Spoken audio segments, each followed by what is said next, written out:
Now, if you're wondering why financial systems have become so unstable, the short answer is debt and inflation. Most governments have massive debts that they can never pay back. Their only option is to erode the value of this debt through inflation by having central banks keep interest rates artificially low. The problem is that inflation causes lots of social and political issues.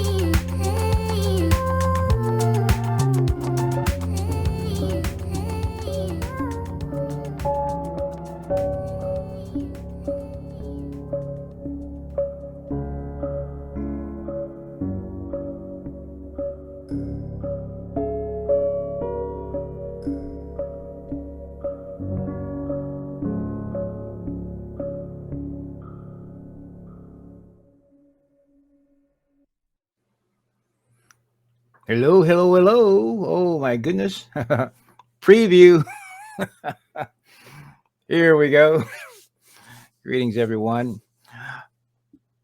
It is Monday, March 13th. Monday the 13th. Is Monday the 13th a great day? Friday the 13th. We got a lot of energy around what that is, but today is Monday the 13th. And perhaps it's going to be the beginning of a change in your life, a change in the life in direction of the world. I don't know what direction you think the world is going into, but whatever way it is, it can be changed. Not only can it be changed, it will change. Eventually, it's going to change. All right. The question is, to what extent do we influence that change in a really beneficial direction, not simply for ourselves, but for everyone? Or if we see the change not really including us, then we need to include ourselves in the beneficial element of that and character of it.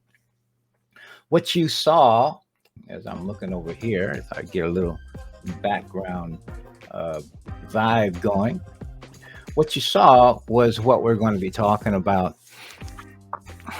It's called the CBDC, Central Bank Digital Currency. Maybe you know about it, maybe you don't. Evidence appears to me, at least, that not a lot of people know about it, but it's worth knowing about and also doing something. A lot of people are, I want to say, concerned about what it is and its implications. But the degree of concern, as I see it at least, is directly proportional to the extent that someone has created an alternative that they can rely on. And most people have not. Most people, even once you get to understand what it is and its implications,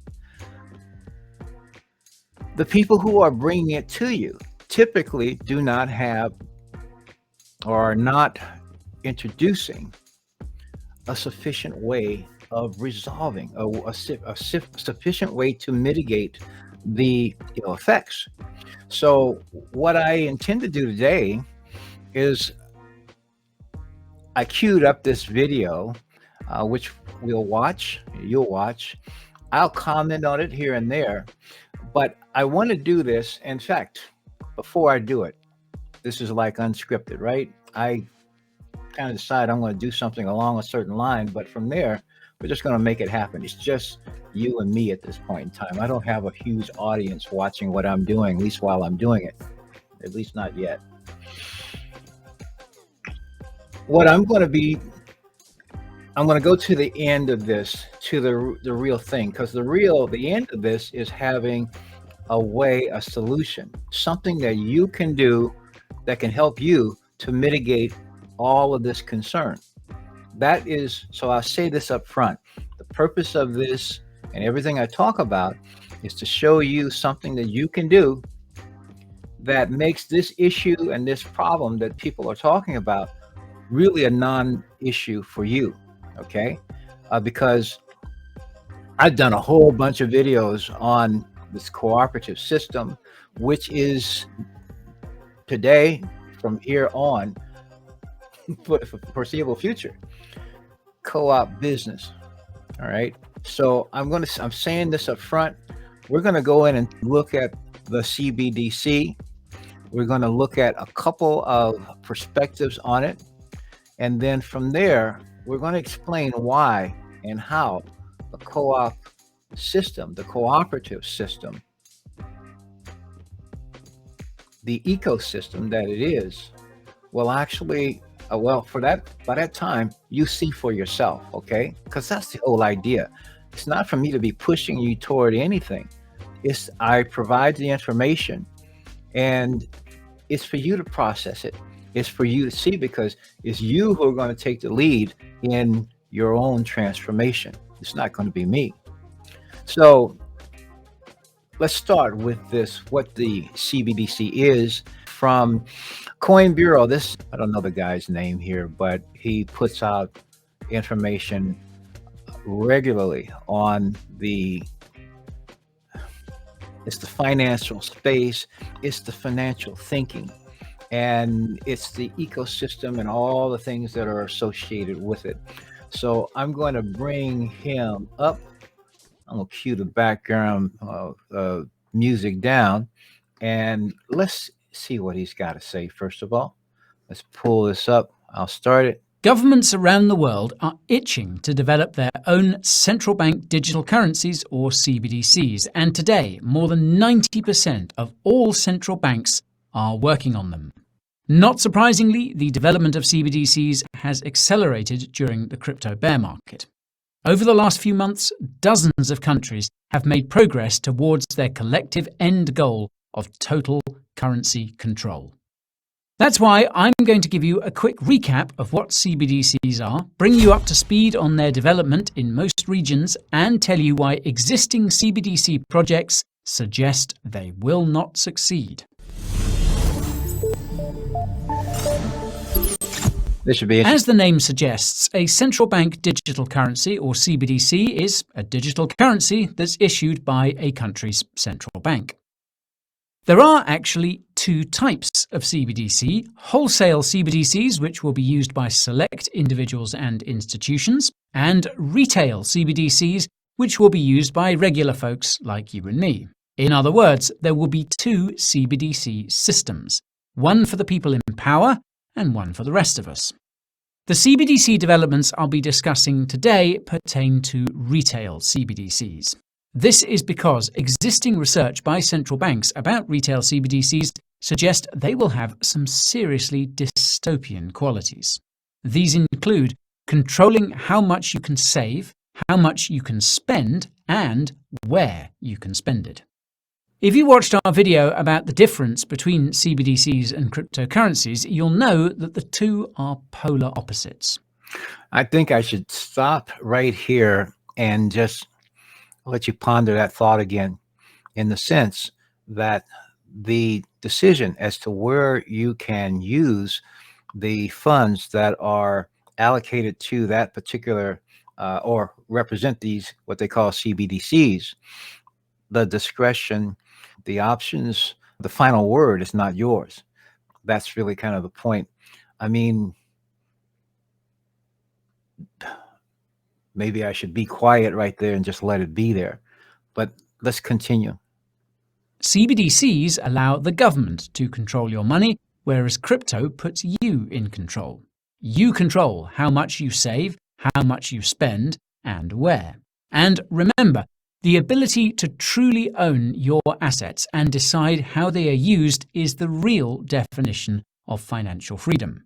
You could have trillions of dollars of CBDC in your account, but you will never be truly in control of that money, nor any assets that trade against CBDCs, which will eventually be most of them. I just want to stop again. You could have trillions of CBDC in your government issued wallet, and yet it's not yours. It's not yours to use. Well, let's say it is yours, but only if you are in compliance with something that has been determined outside of yourself. That applies to anyone who actually does that. There's some other reasons and some other things, but that again, something to ponder, to pause for. Here goes. As I mentioned in the introduction, almost every single central bank is working on a CBDC of some kind. The reasons why they're developing CBDCs vary from country to country. For retail CBDCs, the reasons tend to relate to control. For wholesale CBDCs, the reasons tend to relate to convenience and cost. As you might have guessed, most countries are focusing on the development of retail CBDCs. This is basically because their financial systems have become so unstable that the only way to keep them intact is by controlling every transaction in the economy. So, sorry to stop you right there, my man, but they're trying to keep the systems intact. However, they're trying to do it by continuing to manipulate the people for whom those systems were created and ostensibly intended to serve. That's the general public. However, the tactics, the methods that they use today are in and of themselves not doing the service that they are designed, they are intended to give, that the people who trust these systems are essentially trusting based on those intentions, which are not happening. Here we have the quote unquote richest country in the world, purportedly, which is the furthest by far in debt of any country in the world. So here you got people who are running such a system, and by so doing, the debt continues to grow, the deficits continue to grow, the disorganization continues to. So something does have to change. And as it turns out, the discretionary access to what you have earned and created is continued to reduce. So, yeah, let's continue. This has been openly admitted to by some central banks. Now, if you're wondering why financial systems have become so unstable, the short answer is debt and inflation. Most governments have massive debts that they can never pay back. Their only option is to erode the value of this debt through inflation by having central banks keep interest rates artificially low. The problem is that inflation causes lots of social and political issues. Absolutely. Inflation is actually deflation of value. And essentially, the managers of the money systems and monetary systems are deflating the value of the asset faster than most people are able to accumulate it. And the people who can, and interestingly enough, the people who are deflating the value of the currency are, you could say, the least affected by the devaluation. This is the other thing. Here it is. They've got two systems, one retail, one wholesale. One's control, one is for convenience of them. Something's wrong with that. Let's keep going. Importantly, it erodes the public's confidence in the currency itself. If the public loses confidence in the currency, this risks a foreign currency takeover. Well, guess what? As the trust in the currency goes down, it's not the trust in the currency. It is the misuse of the trust that we have given to the people who have managed the currency. That is the issue. And the solution to that is actually to begin to trust someone else, something else. And it actually is not another currency first, at least. Trusting another currency is not the thing, and that includes whether it's a fiat currency or a cryptocurrency. The first trust that you need to begin to implement is a trust in yourself, for one thing. And in conjunction with that, you start finding others like yourself that you can trust as well and are trustworthy. This is the foundation and the fundamental quality of cooperation, where people who can be trusted get together with people who are also trustworthy, so to speak. And why don't you give to someone who is trustworthy? Why don't you give to someone who has shown themselves to have something of value, to be something, to be of value? And in so doing, get together with others and create a circuit that actually allows each to build asset value for themselves. They give to others, but they also create a circuit for that return of that gift. And as more and more people do that, each is actually filled with the receipt of value that we have been typically and mindlessly giving to others without that in-kind reciprocity, I'll say. So let me continue before you forget what he was talking about. This is the worst possible outcome from the perspective of the government. That's because if a foreign currency takes over, the country becomes dependent on the country which issues that currency. Okay, so now here, we're not talking about a foreign currency taking over. We're simply talking about people taking back their own power. First of all, to be looked upon as and regarded as the builders and as the creators and as the bosses, okay, that the people in government, that no governments exist, but people do. The people who are managing the assets that the others, that the greater numbers have created, that's where the breakdown is. And so right now, instead of looking at another currency, look at each other first of all and build value. This is where the co-op business system, this is what it does. It's what it allows to do. It's not doing this for you. You are doing it, but it is facilitating what your intention is. One example is El Salvador, whose national currency was replaced by the US dollar in 2001.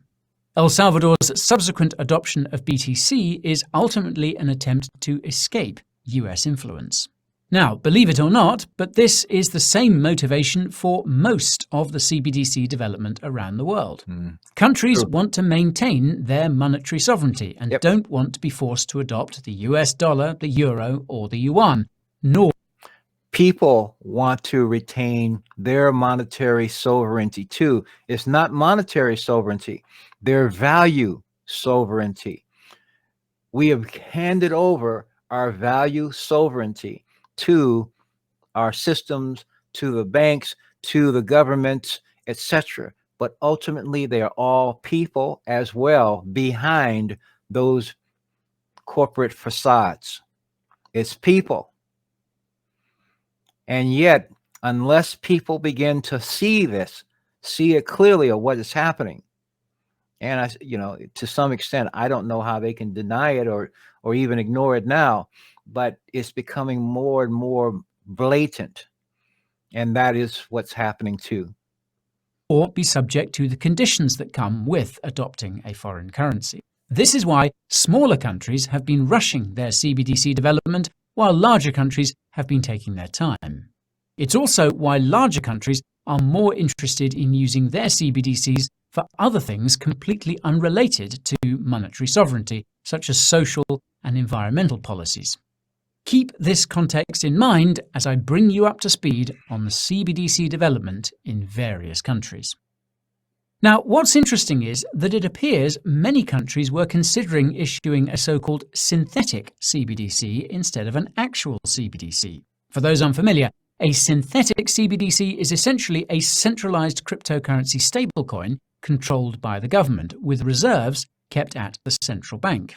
If you watched our video about Circle, you'll know that the company seemed to be in favour of this synthetic CBDC setup, and countries also seemed open to the idea. However, this appears to have changed following the collapse of FTX in November. Regular CBDC development has been re-accelerating ever since. Now, I will say something too, even about that. You see how, as people have been coming together or seeking or showing the proclivity to come together and cooperate, then something happens. In this case, he's talking about FTX and that situation. Now, just the last couple of days that have passed, a couple of banks have also been seized and have been taken down. So in many, many ways, this is kind of a chain reaction. These things are not done in happenstance. There is a desire to actually break down the confidence in all other systems. That includes traditional banking.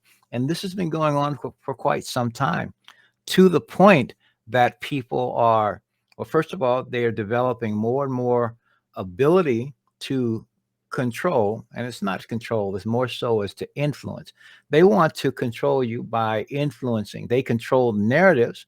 They have a great ability to present a narrative over many, many methods to a point that it appears to be unrelated. But ultimately, they all seem to point in the same direction. The area of fear, anxiety, dread, lack. That's where there's the common denominator. These are areas that don't appear to be connected in the actual, or what we think of as the real world. But that's another story I won't divert into at the moment. But that is kind of what is happening. He mentioned FTX, and its purpose was to reduce the amount of confidence in the crypto space, to keep people at bay, even if they keep people where they are, because the adoption of the crypto space is still very, very low compared to other parts of the world. And it certainly is, 10% or so here in the US. And in addition to that, people are all more so concerned about the scams of the space. That's what they hear about. And they don't see the bigger scam that's happening on so many levels in the day-to-day world. If these conditions are going to change, we're going to have to change the way things are done. And in addition to that, if we're going to do that, we're going to have to reclaim and repossess our own authority to make those decisions.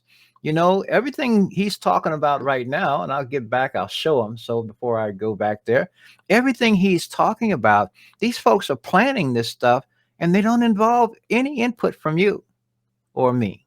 Okay. They're not looking at us having any real influence over what is being done or how it's being done. That's a major, major problem, as far as I'm concerned, at least. Anyway, let's see what else he's got to say, because I want to show you, and I will show you. I want to do this more because his is a 21-minute talk, and we don't need. I've been going 23 minutes already, and only a third of the way through what he had to say. But I'm making the point, and I could just, in fact, I will. I can add the link to Coin Bureau, and in fact, please, subscribe to his channel and all those great things. But the topic of the CBDCs is timely, especially when you start looking at what's happening with these bank seizures and closures. It's all related. The entire system is tumbling in some kind of way. However, people do not have solutions.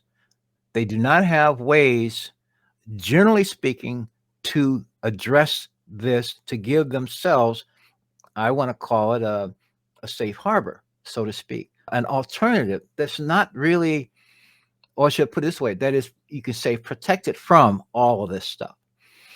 Cooperation is the way. It's probably the least regarded, and as such, it's the most powerful. This reacceleration has been apparent in the USA, where politicians and regulators were considering whether USD stablecoins could play the role of a CBDC. For reference, most stablecoins are backed by government debt. This makes them ideal for subsidizing government spending, which governments obviously like. Although some politicians and regulators are still interested in the idea, the aftermath of FTX has turned the focus back to standard CBDCs in the US of A. Case in point, the Federal Reserve Bank of New York announced a brand new CBDC pilot with major commercial banks just a few days after FTX collapsed. Yeah, that was planned. In December 2022, the Federal Reserve Bank of Boston completed its own CBDC pilot, which had been conducted with the help of MIT. I'll quickly note that there's been speculation that Algorand will be chosen to host the US CBDC, given that the project's founder is a professor at MIT.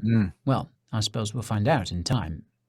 In any case, in February this year, the Federal Reserve Bank of San Francisco posted a job advert looking for developers to work on a CBDC pilot. A couple of weeks later, a former White House advisor revealed that the current US administration is explicitly pushing for a CBDC and trying to get rid of crypto. Earlier this month, the US Department of the Treasury announced it would be expanding its CBDC research, specifically examining technical issues and public interest related to both wholesale and retail CBDCs. Now, let me even make that point. He put the addendum on there that there is a move by the federal government. I use that word advisedly. There's a move by the people who, you could say, operate what's called the federal government to push the adoption or the influencing of this central bank digital currency, CBDC. And in addition to that, to, in some kind of way, push out what's called the cryptocurrency space. Now, most of that effort, most of that attention has been directed toward Bitcoin, but ultimately pushing out the cryptocurrency space is, and behind the effort behind that, again, is to reduce your options. The cryptocurrency space exists because people responded to a need that became real apparent in 2008 with the crisis, the debacle of that time, 2008. A year later, Bitcoin was released and it began its ascendancy, you might say. And it's been dismissed the entire time. The crypto space exists because Bitcoin did what Bitcoin was intended to do as it was designed. And it provided a very, very valuable service. And that basically involved protecting the value of relations and being able to essentially monetize, to satisfy an exchange of value from one person to another for goods or services.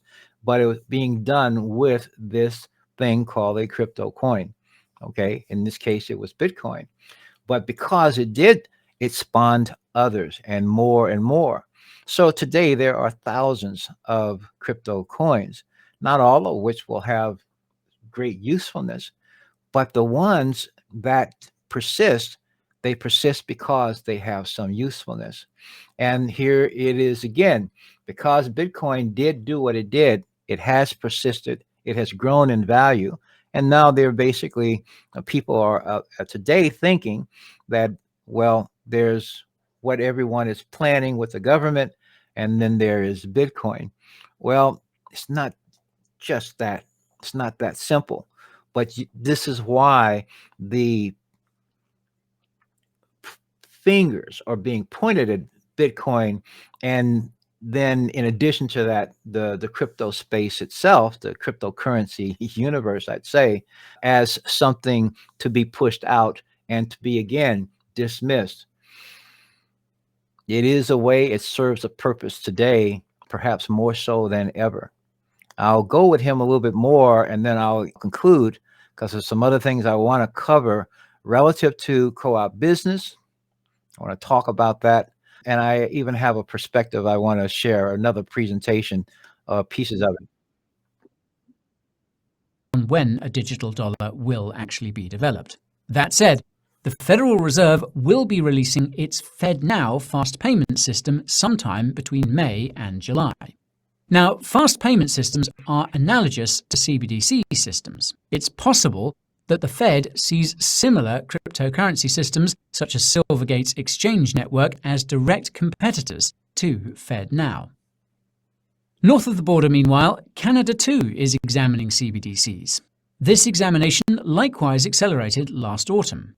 Stricter crypto regulations have been introduced as the country's interest in CBDCs has increased, with stablecoins being the latest target. This is probably because they are seen as direct competitors to CBDCs. And south of the border, the launch of Mexico's digital peso was delayed in January. The digital peso was expected to be launched in 2024, but has reportedly been delayed due to a series of legal, administrative, and technological issues.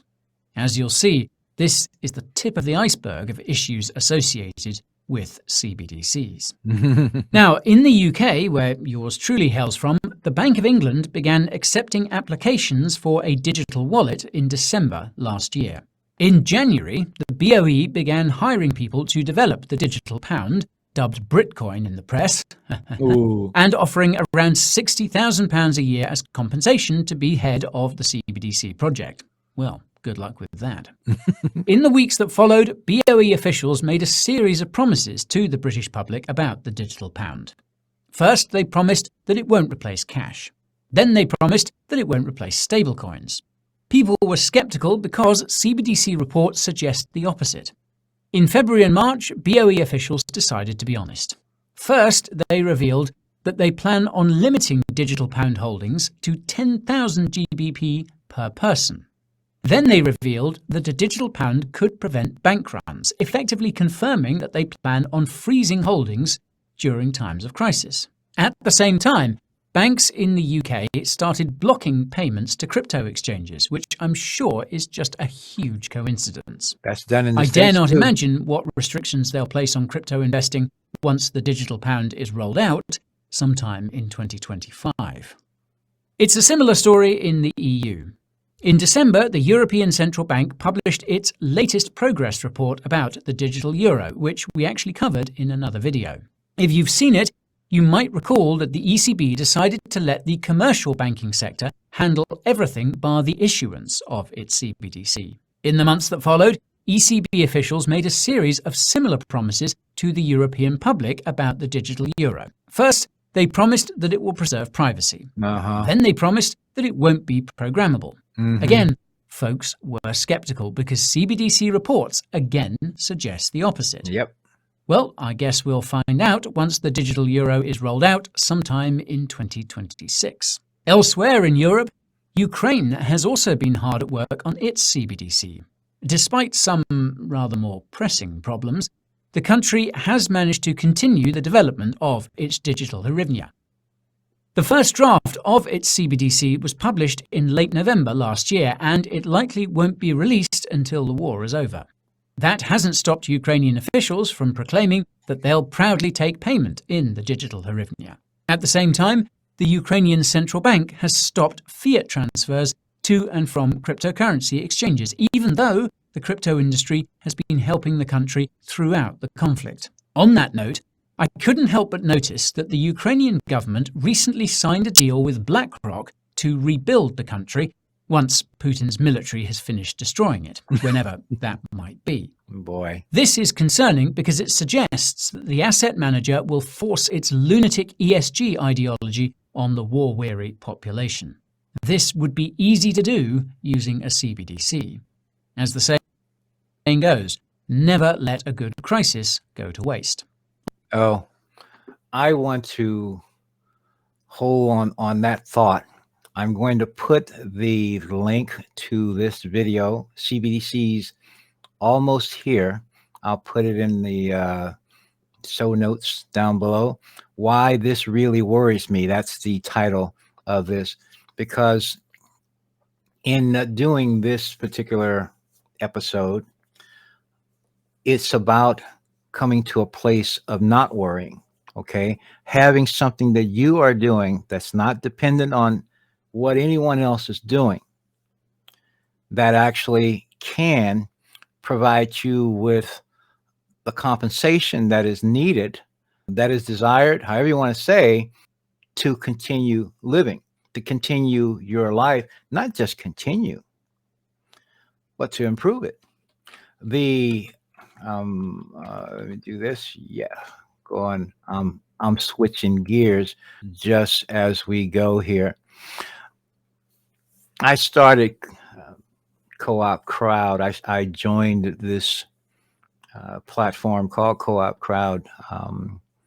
Shoot, probably 8 or 9 months ago. And the things that it can do, it's done it to some degree. The system works in a different way, a different platform, a different ideology for that matter. The system of engagement is different. It is a system that is not driven by the amount of money that you actually have. When I look at these warning videos about the CBDC, about the effects on freedoms and all these other things, their solutions are this. I saw one earlier, and I watched several videos before selecting this one just to talk about it or to listen to it. The guy is even toned and he is presenting the facts. And I will say, perhaps he's presenting it in context that actually I also I agree with. When I see these, though, the solutions that many people, like for example, I saw one that talked about the CBDCs and the same types of things that this guy just mentioned, but the solution was some of the stipulations in the rolling out and in the explaining of it was that, for example, is this in with this Fed now situation, is that people would not be able to do certain things. One thing, they would not be able to buy Bitcoins with it. They would not be able to buy gold with this. And the people who would be receiving these digital dollars, so to speak, through this are people who are on Social Security, people who are receiving some form of welfare, so to speak, of public assistance. They would be the ones that would have these stipulations. You can't do this.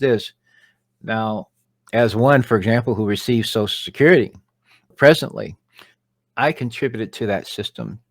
That was the system. That's the story of what we were supposed to do. The time that I worked on a quote unquote job, a part of my income was put into that system, and there were no strings on there. If I put it in, it's my decision what I do with it. Now, that applies, frankly, to anything, for that matter. I can't say that people who are on welfare did not contribute.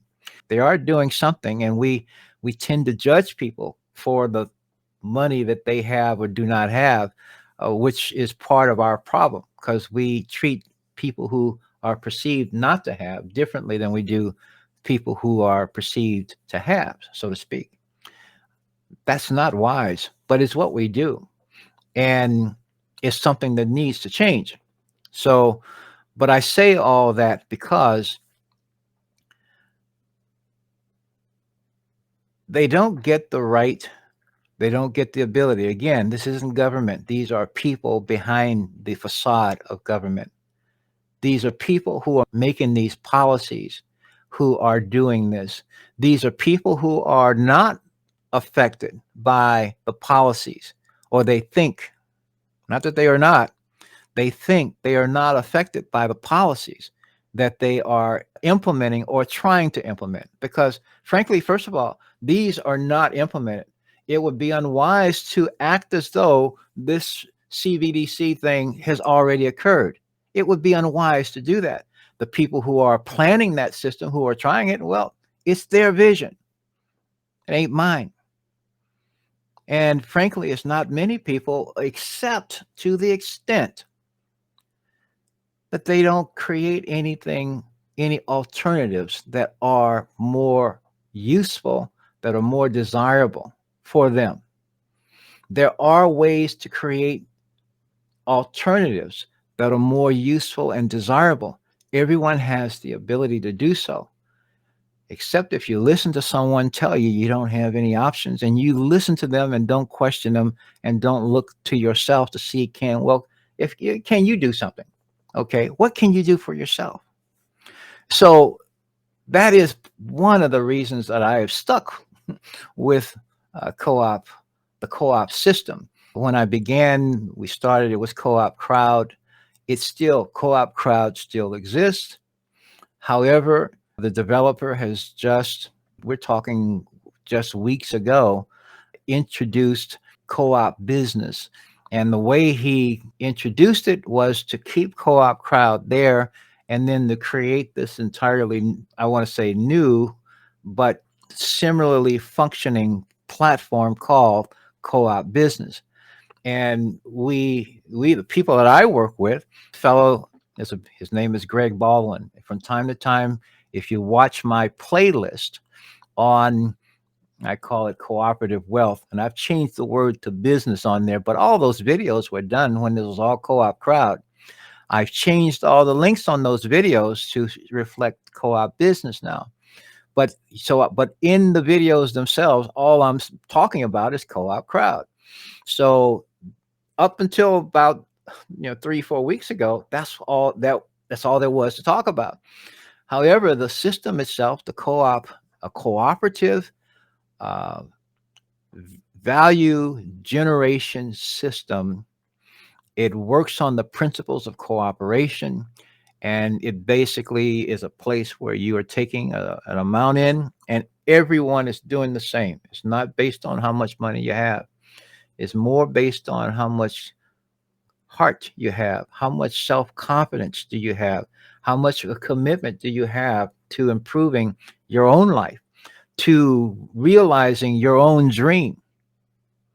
Because if you have a dream that involves something other than having your freedoms taken away, having the funds that you work so hard for now subject to someone else's oversight and control, if you have a vision that's something other than that, then you need to be doing something. You need to be exploring something that will allow you to have that as your reality.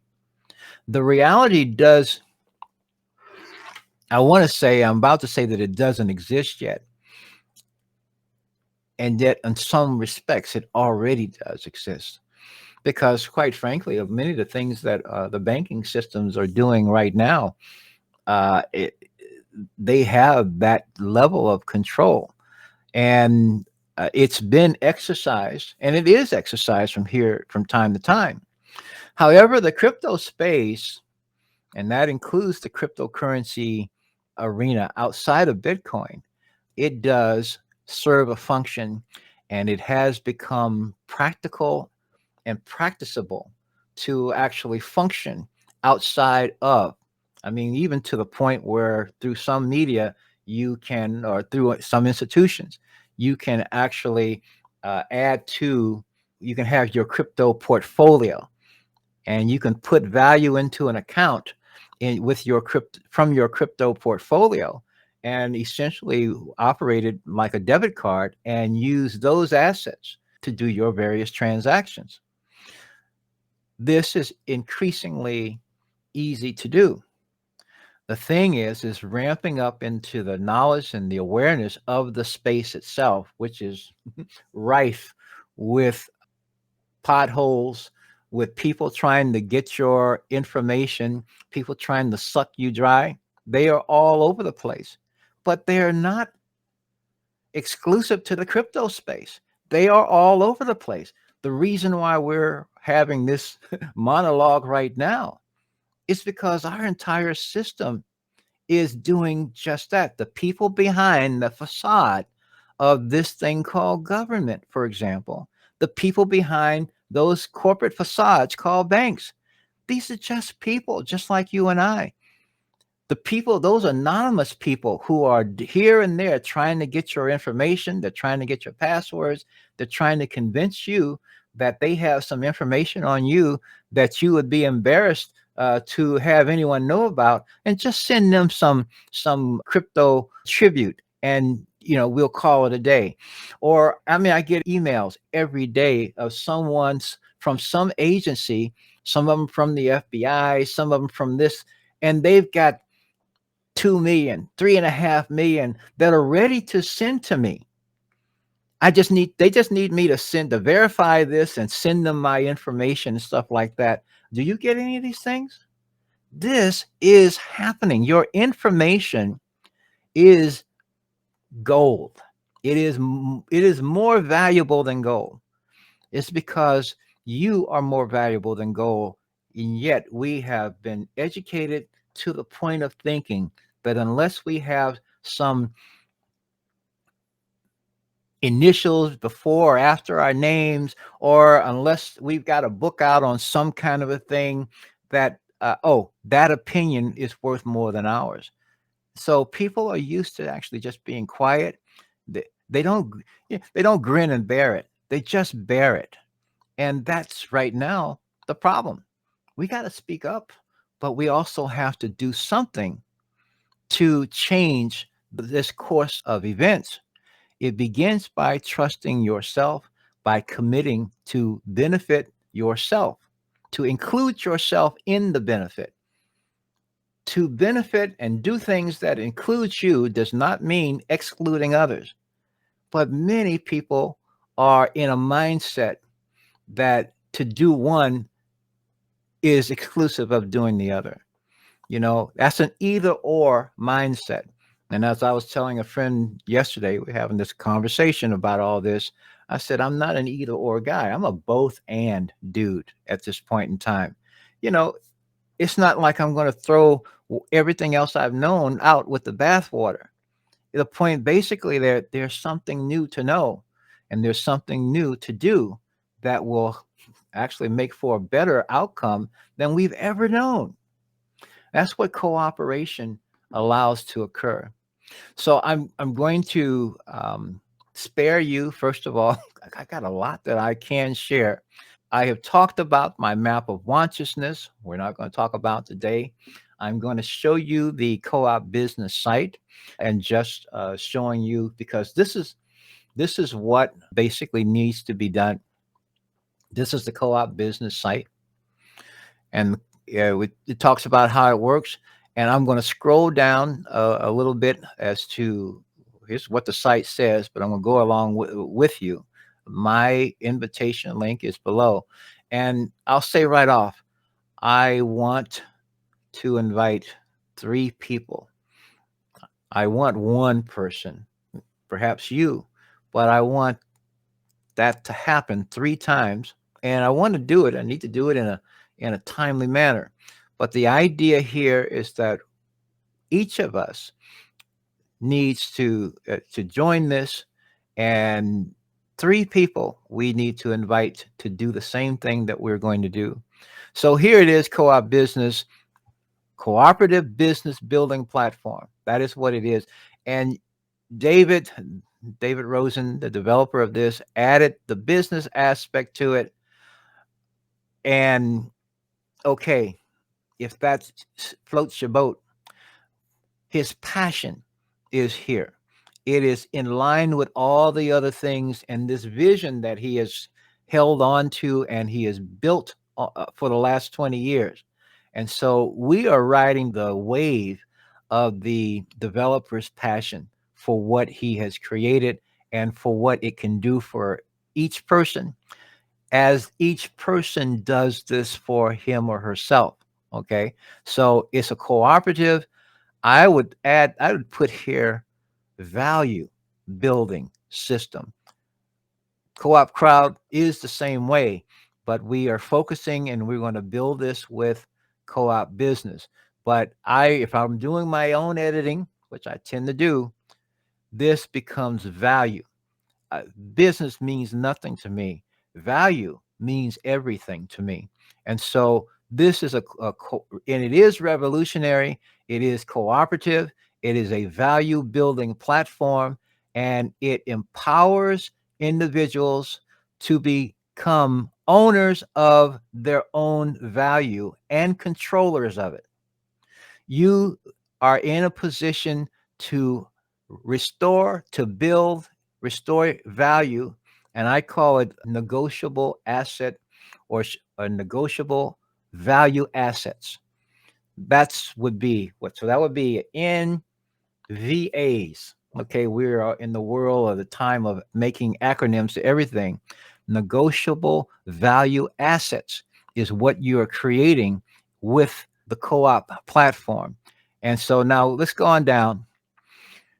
Reach goals faster, stress-free mind. At Co-op Business, we believe a stress-free mind helps people reach their goals faster. Okay. And that is best accomplished with the knowledge of your monthly expenses covered. Yep. Being debt free. Gosh, the people who are running behind that thing called government, they're not looking to do that. They're looking to put you in greater debt. In fact, even the Coin Bureau guy said that some of the stable coins were what? Secured by debt. That really binds you to the creation of more debt. If that's not evidence of going backwards from a evolutionary standpoint, I don't know what is, because to do that is destructive. To do that, this is where our diseases have come from. This is where our environmental issues come from. These are all parts of the debts that we're paying. It's not just monetary. We pay attention to the monetary side and we ignore all the other things, because with the monetary system, there's no consciousness in it and it's all okay, for the people who are in that mindset. This is why I've written to people about this and talked about this. I don't generally embrace the general presentation for this co-op system because the focus is on money. And there is too much baggage associated with that word that's not questioned. It's presumed to be unquestionable. And the truth of the matter is that's the lack of question, the lack of conscience in the use of money and the management of it. There is intent, there are agendas associated with the management, but there's no conscience. There's the difference. There's consciousness in everything, but there's not conscience in everything. When you are functioning from conscience, cooperation with conscience changes everything. And this is a way that this is a platform and a way to do this. So, global business ownership, but essentially global negotiable asset value building for $1 a day. Get started with the Co-op Business Academy. Now, there's more information in here. This is part of what's a part of the Co-op Business system. What's important here is get started for just $1 a day, and from there, this is all wonderful. But this is about create income. You're going to create a return of a stream of income. Let's go down further to the next. Co-op life, unique lifestyle where individuals work together toward a common goal. Now, what is the common goal? What I'm interested in doing with what I receive is totally different from what you would be interested in doing for what you receive. And in that respect, you could say we have different goals. But the commonality, the lowest common denominator, is the point that we are both seeking to have a sufficient income of negotiable asset value to do what we want, when we want to do it, no matter how much it costs. Those are the three things. I need to put my own thing down here for as a presentation. Have what you want to get what you want, and that means to create what you want. But it means when you want to do it, and no matter how much it costs to do it, to be able to green light your own vision of what makes life right for you, of what is it that you want to do.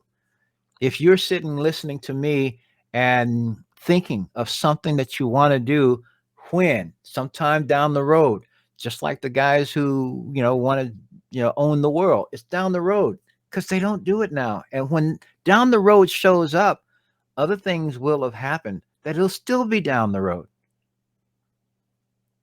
Ultimately, what are you doing now? What do you want to do now? And what can you do now? What you want to do versus what you can do. You can bring those two together with this cooperative system and co-op business. Now, here it goes. It gets you money. No, it gets you negotiable value assets. When you get the negotiable value assets, you can turn that into money. That you can do. Okay. And you turn what you need at the time you need it into funds. So let's go into how it works real fast because I know there's something here. Get started now. Let's see here. Woo hoo hoo. Earn over $1 million a month. In the co-op system, it's every 28 days. And so in predictable, ongoing passive income, and he says 2 simple steps and a one-time $99. Now there are 2. There's an optional one on here, but for this here, this system is designed in such a way that you put in around $99. It's about $120, $130 when you have a safety surplus and transaction fees, but around 199, you know what I'm saying. Complete 2 steps. Activate your subscription. So first of all, co-op business is a subscription. That $1 million a month that can happen would be not $99 a month. It would be actually $28 a month. What you put into the co-op business system is actually time in the system, time of being active as a conduit for funds flowing through you. You dial into this system. You dial into the system. You've connected to it. You have placed some funds in it, and I'll explain even more as we go. So you activate the subscription and become a global business owner. The becoming means that you are receiving some tokens, 3 of them. And this system here, for $99, you get 3 tokens. And then 2, you use those tokens that you just received to invite 3 or more. Well, if you only got 3, then you're only going to be able to invite 3. If you want to invite more, you get more tokens. That's the way that works. Okay. But they do the same thing that you did. They put their 99 in, and there's another option that we'll talk about. There's a higher option too. They put their 99 in, and then they invite 3 others. So if you're listening to me now, you're talking and you're looking at doing this, have 3 people in mind. If this makes some sense to you, right off the bat, have 3 people in mind, or even as I do this again, and we can set up a presentation, get your 3 together and listen to this at the same time, discuss it at the same time, so that when you join and you fund, those 3 are sitting ready to join and fund under you. Because our goal basically is to have 3 people who are active, who have funded just and gotten into the system just like we have. And then the next step is we have to help those 3 get their 3. So, and I say help. It don't mean I need to get your 3 for you. It means you find your 3, but anything you need from information, know-how, experience, whatever else, I will be there to help you succeed at it. In this cooperative system, you don't succeed until you help someone else to succeed. So you get the 3, you join, you throw your $99 into the system, you do it. I say bucks, it's crypto space. You turn some funds into crypto. They can be Ethereum, they can be stable coins, etc. There are many, many coins that can be used, but you're converting it into crypto. This all happens in the crypto space. You receive these 3 tokens, at which point in time you're now ready to invite the 3 people, because when you send them one of these tokens, 1 token to each one, they are now going to do the same thing. They are now plugged into the system, and they're going to do the same thing you did. And the point is, if you are hearing this, seeing this, grokking this in terms of what I'm saying, and seeing how it is an option, it allows you to create a flow of income, because every time, soon as someone else joins and activates, you receive plus 9 other people. And in the case of this dialogue, I would receive 2, which would be kind of cool. But it's 10 levels. You're putting something in, 10 people are receiving from that. And what happens is that as you invite 3 people, and this chart just next is going to do it. I'm where I am, so I'm going to keep at it. As you invite those 3 people and they start inviting others, every time a new wallet is opened, every time a new member joins, they receive, then you receive, and 8 others, okay, beyond me, so to speak. And it keeps going down to a point where there's 10 levels down. So let's see how this works. The cooperative, this is where your income grows. 10 income stages, 88,572 business centers. And these are negotiable value asset owners. And they're not just owners. We're talking about creating a flow of ongoing income received every 28 days. So it's a subscription system. Every 28 days, it recycles through. It's like a conveyor belt sending liquid assets to each connected member. And so to just go over this, this is where everyone starts at the first level, your first invitation, the 3 people. And then from there, the people that you have invited, this becomes the second, is they are inviting 3 people. But that means 9 more people now that are connected, what? To you. All right. So, and maybe this is you here, okay, because stage 1 is your 3 people. Now, since I'm talking to you in this case, I'm over here. I'm on stage -1, okay, in this case. But point basically, you are right here. You've invited, your stage 1 is 3 people. Your stage 2 is 9 more people. And now you have a total of 12 people. So when these 9 begin their stage 1, all they're looking at, they're receiving 3. Everyone is doing the same thing. Everyone's getting 3. And so now when they're putting theirs out, they're inviting, is 27. And so now that's your stage 4. And then the 27, now, excuse me, that's your stage 3. I need to have my eyes and my mouth connected at the same time.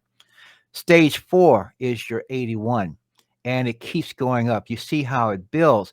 In each case, these 81 people are sending their 3 out, and that's their stage 1. It's all recursive. This is like a hologram. The 1 is in the whole, and the whole is in the 1. Everyone is replicating the same activity, and the coherence of it allows for everyone to put a single amount out. The variability, the variance is not the system. The variability is brought of the system is diminished.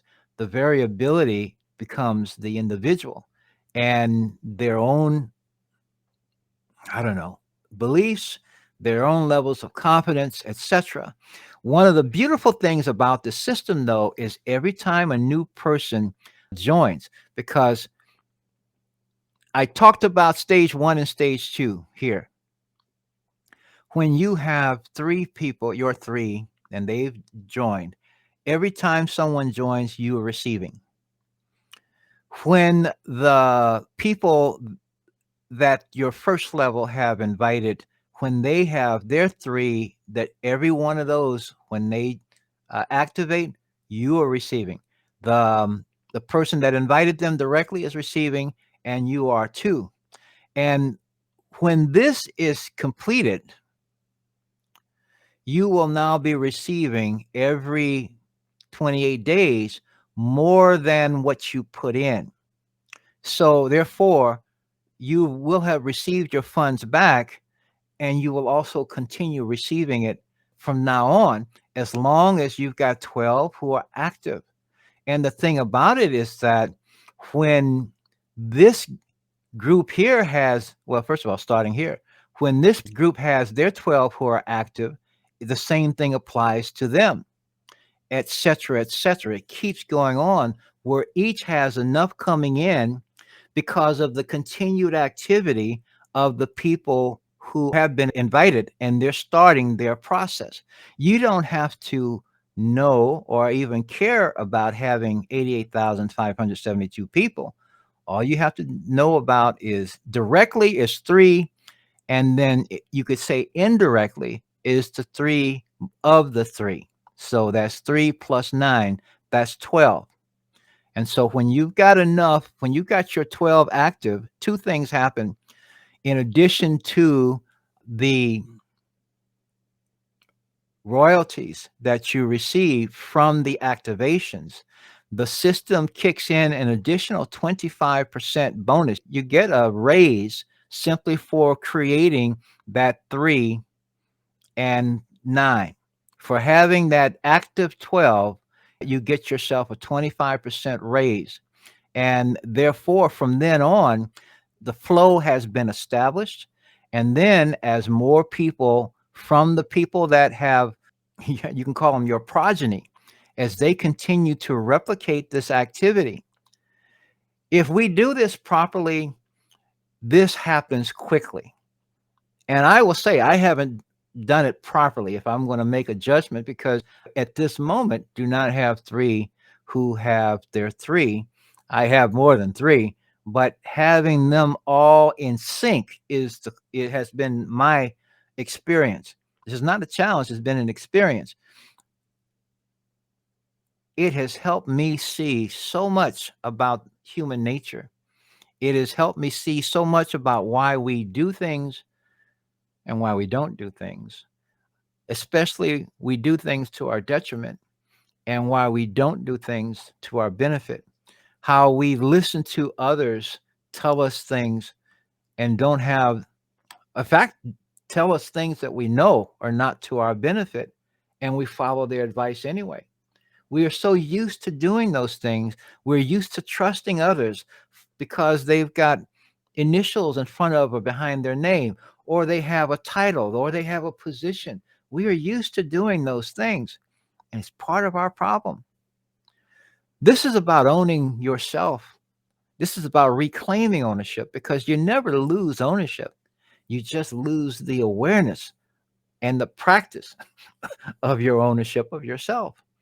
And when I say ownership, please, you're going to think whatever you think, but this has have nothing to do with a belief in God, for example, or thinking that God is this, or whoever the saviors that you think are. Who's coming to save you if you're not saving yourself? If you're not actively involved? We're thinking that someone's going to show up in a spaceship, or he's going to come out of the clouds and step down and wave his hand or something, and all the crap is going to go away. It ain't going to work out that way.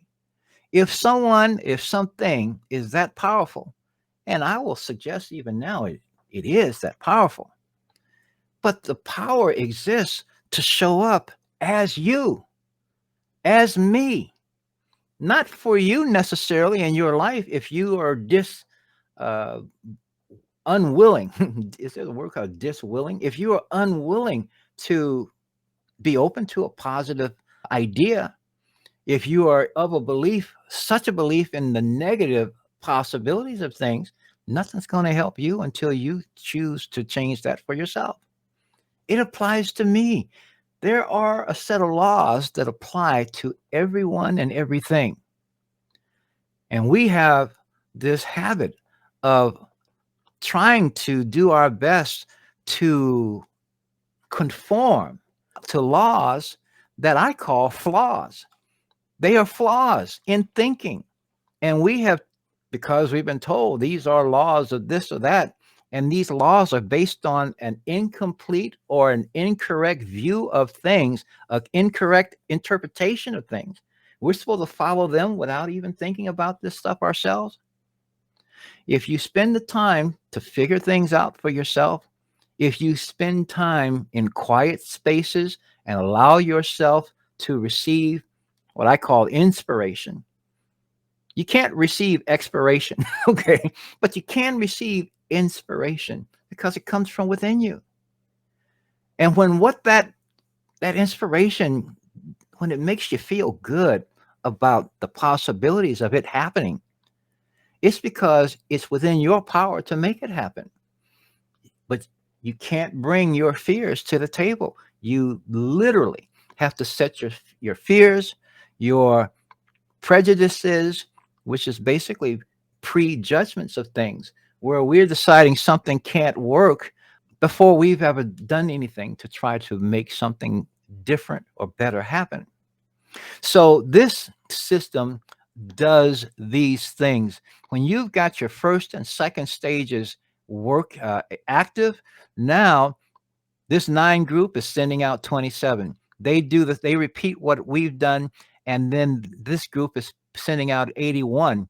They do it, and every time one person in any of these groups, and these are happening, they eventually fill up as each person gets their 3 and has their 3. These stages will fill up.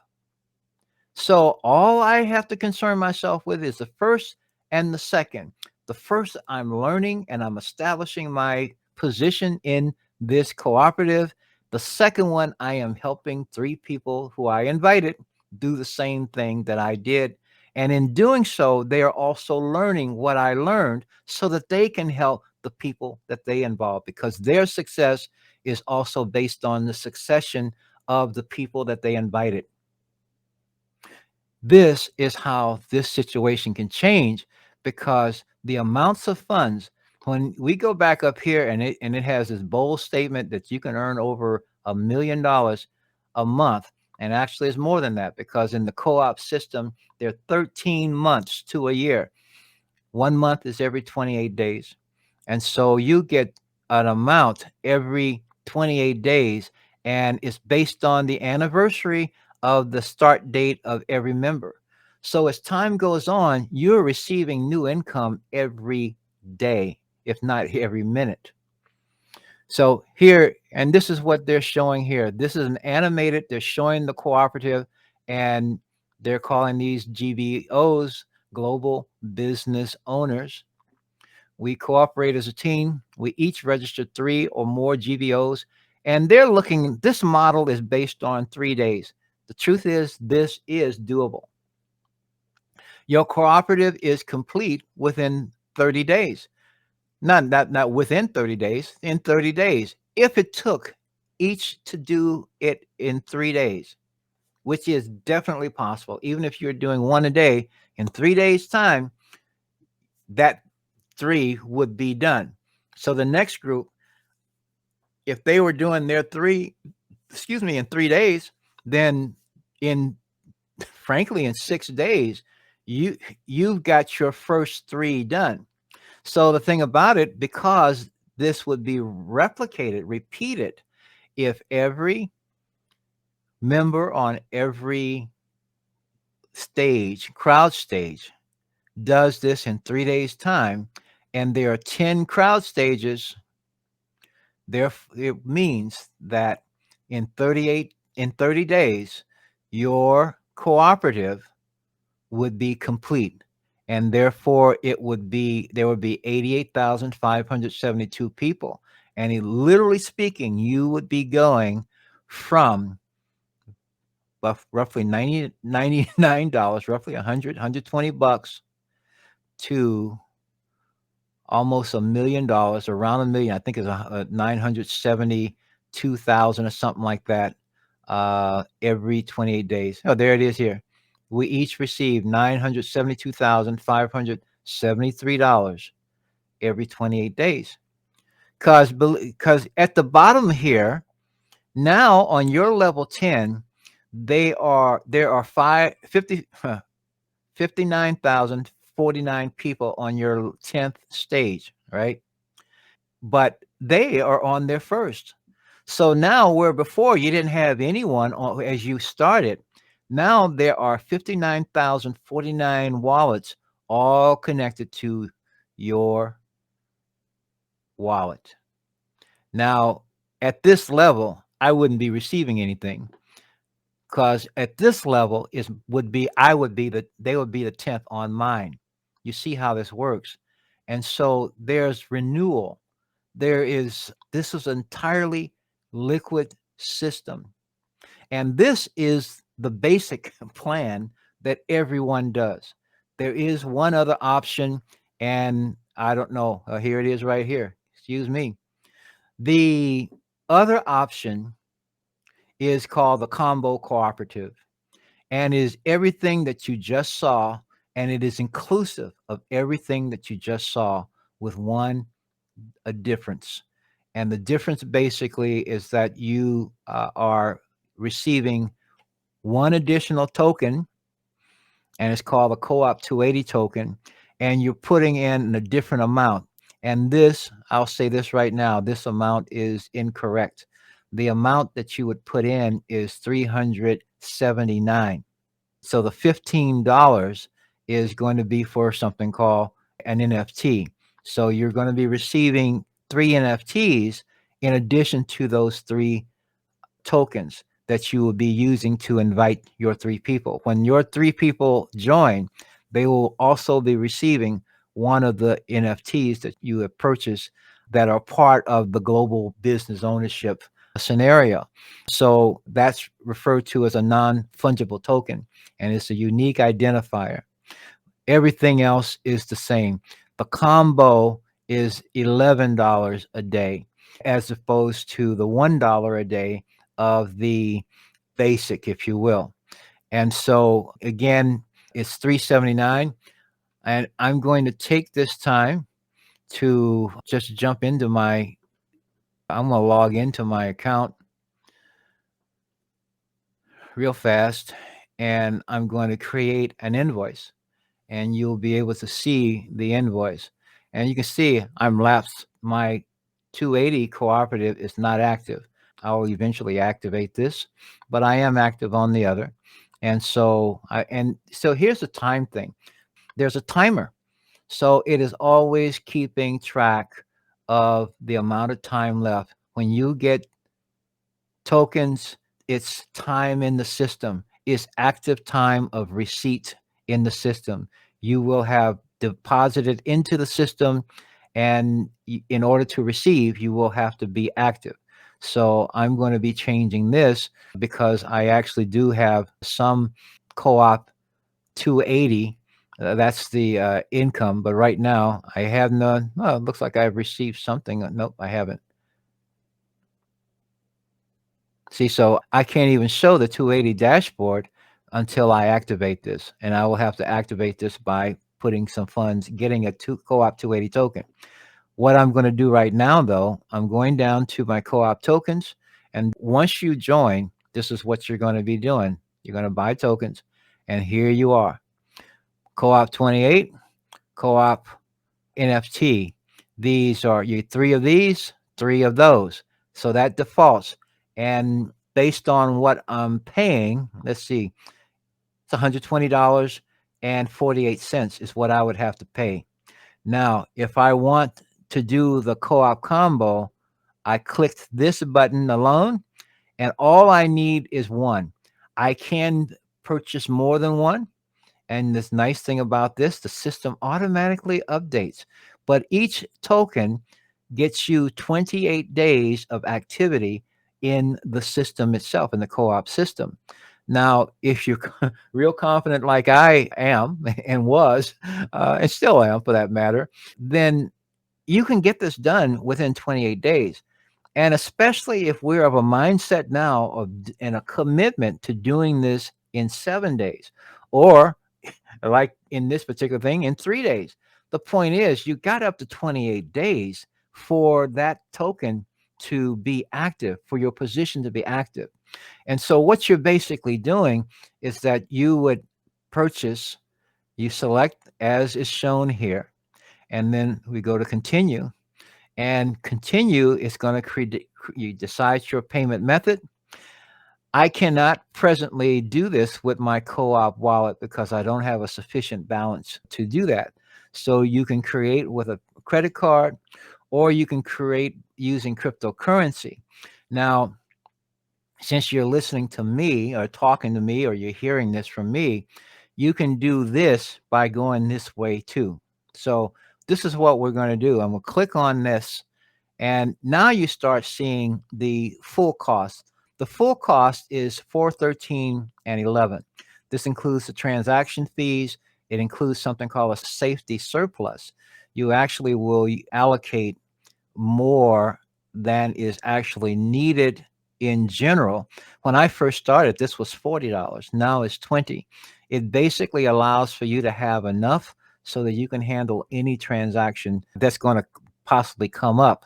If these funds are not used, it'll show up as a balance in your co-op wallet, and you can take it out if you need. Now, the default currency this is an Ethereum system, and the default currency is USDT. This is a stable coin. This is Tether. But if you click on this, you will see that you can use any of these currencies, cryptos, to fund this wallet. Anything that is listed in here. So that includes Ethereum. I tend to suggest that people use Ethereum themselves, ETH, because this is on the Ethereum blockchain. Now you see right off the bat, you actually cost a little bit more to use Ethereum. However, because this is on the Ethereum blockchain, ETH is the token for the gas. For all transactions that occur on the Ethereum blockchain, you need to have some ETH, and you're going to pay some ETH. So ETH is a part of every transaction anywhere for anything in the universe of Ethereum.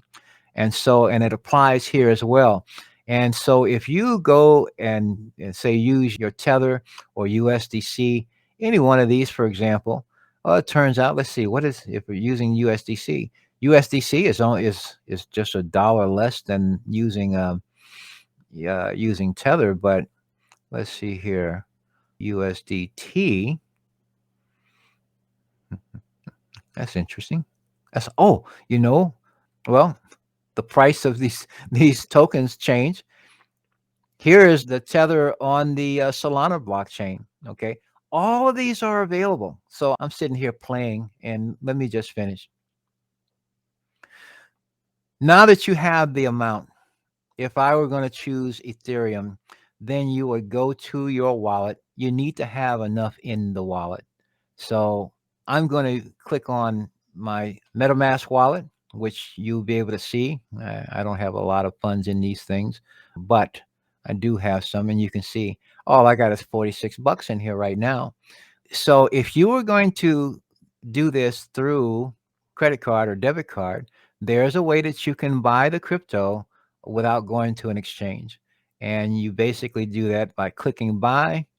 If you have a Coinbase account, well, we're not going to be doing that because I don't use Coinbase. I don't use Transact. I do use MoonPay. And so you would click on MoonPay. Now, in the very first time you do this, you have to establish an account. So that's something that you can do with MoonPay. MoonPay would basically allow you to create an account, and you can do that even before you start this process, because this would be a way that you can put the amount in that you want to put in. Do that, for example. That would tell you how much ETH you need, and see what you want to do. Like if I had I had a balance already of 40 some odd dollars. So if I put $400 in, But if it's even better, if I put 450 in, it changes automatically. It tells you how many ETH you get for the amount, at which point in time you would continue. And these queues, they update every 10 seconds or so because of the possible change in the price. Then I would be checking out with MoonPay. I put in my email address, and because I have an email address, I have an account already. But see, this would connect. Now they'll send an email to verify. They'll send an email to my email to verify. I have to put the code in order to receive this. You see all the protections that are put in place so as to ensure as best as possible the integrity of this process. This is a whole bunch of activity, a whole bunch of safeguards have been put into the system. So I received, did receive one. That confirms me. And see, then I can be doing all these things. That's because I've already established these things before, you see. So we're going to go back because I'm not funding this at this point.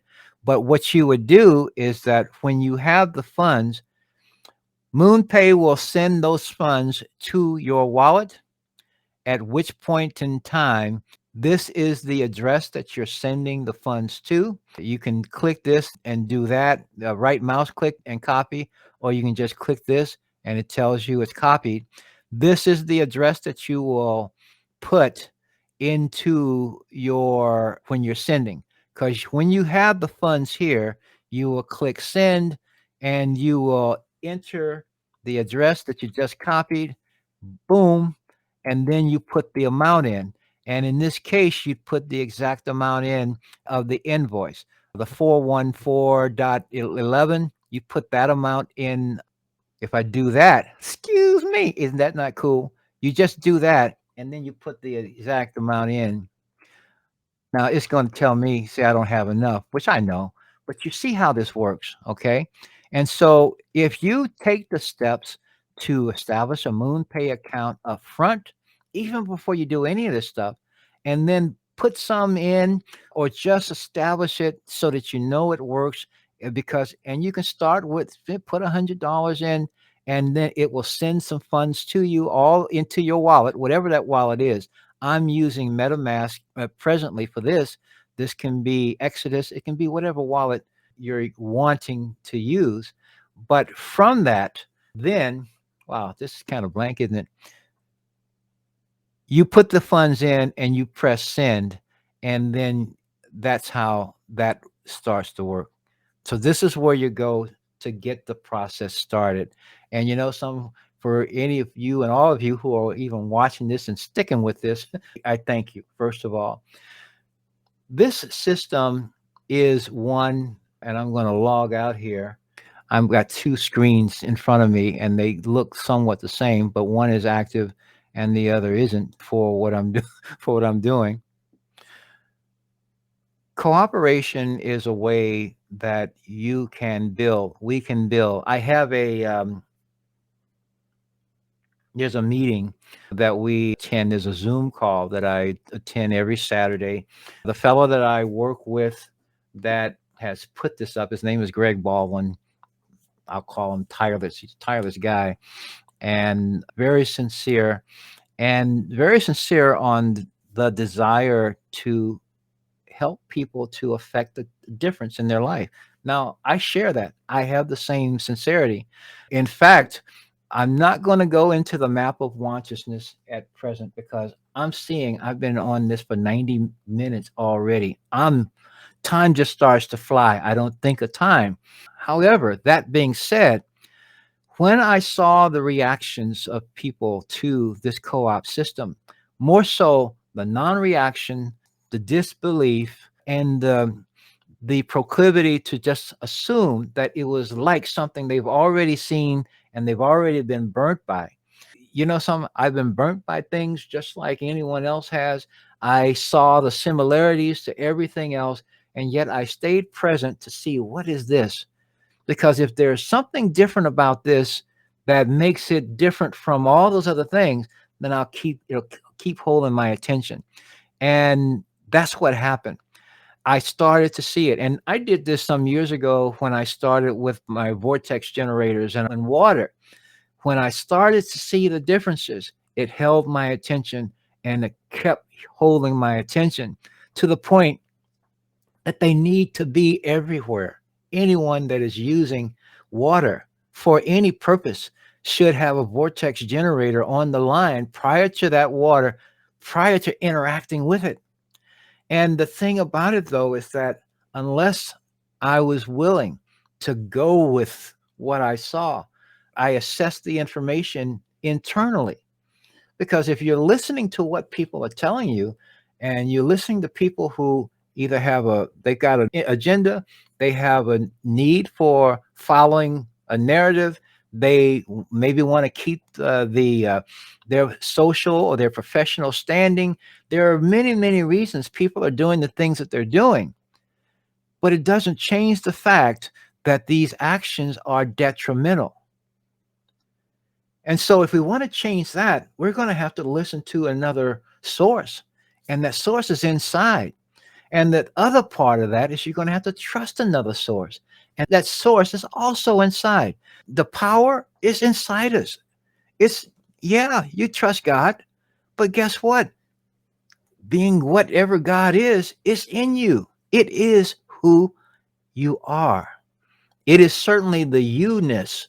It's the whatever you think of as yourself, it's the God expression of it. The question is, are you thinking of yourself as one with that and connected to it and powered by it, or are you not? And the thing about it, I'll say this, as I see things, everyone and everything is powered by God, okay? But not everyone is moved by love. See, God is love too. God is all, but that includes love.